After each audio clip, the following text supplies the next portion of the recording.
ഈ ചാരവൃത്തി നടത്തി എന്ന ആരോപണത്തെ പിന്തുണയ്ക്കാൻ ശക്തമായ ഒരു തെളിവും ഇതുവരെ അന്വേഷണ സംഘം അവതരിപ്പിച്ചിട്ടില്ല. അതിൻ്റെ ഡിജിറ്റൽ ഡാറ്റ ആവട്ടെ, RTI വെളിപ്പെടുത്തൽ, ഈ പാകിസ്ഥാൻ യാത്ര, ഇതൊക്കെ തന്നെയാണ്. ഈ ഡിജിറ്റൽ ഡാറ്റ എന്താണ്? എത്രയോ ഇവർ സഞ്ചരിച്ച സ്ഥലത്തെല്ലാം ഷൂട്ട് ചെയ്തിട്ടുള്ള കാര്യങ്ങൾ ഇവരുടെ ഡിജിറ്റൽ ഡാറ്റയുണ്ട്.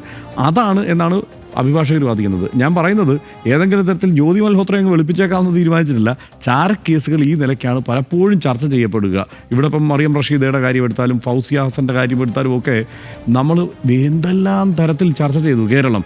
അപ്പോൾ അതുകൊണ്ട് നമ്മൾ ഒറ്റയടിക്ക് ഇത് ഇങ്ങനെ ചാരവനിത എന്ന നിലയ്ക്ക് സ്ഥാപിക്കുന്നതിനോട് എനിക്ക് വിയോജിപ്പാണ്. ഇനി ഒരു കാര്യം ഞാൻ പറയാം, ജ്യോതി മൽഹോത്ര ആയത് ഭാഗ്യം.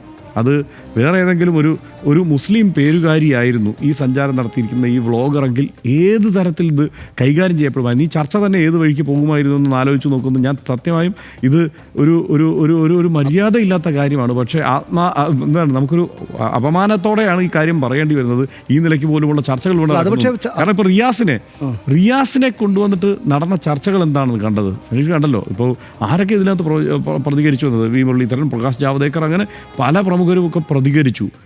ഇതിനകത്ത് ഒരു കാര്യമുള്ളത്, ഈ ചാരക്കേസുമായി ബന്ധപ്പെട്ട് ഇന്ത്യയിൽ പിടിയിലായിട്ടുള്ള ആളുകളിൽ ബഹുഭൂരിപക്ഷം പേരും ഈ നമ്മുടെ നാട്ടിലൊന്നുമല്ല, അവിടെ ആ സംസ്ഥാനങ്ങളിലുള്ള ഈ പറയുന്ന ഹിന്ദു പേരുള്ള ആളുകളാണ്. ഇപ്പം അങ്ങനെ പറയുന്നതിൽ കാര്യമുണ്ടോ എന്ന് ചോദിച്ചാൽ അങ്ങനെ ചർച്ച ചെയ്യപ്പെടാൻ നിർബന്ധിതരാക്കുന്ന രാഷ്ട്രീയ സാഹചര്യം നാട്ടിലുള്ളതുകൊണ്ടാണ് പറയേണ്ടി വരുന്നത്.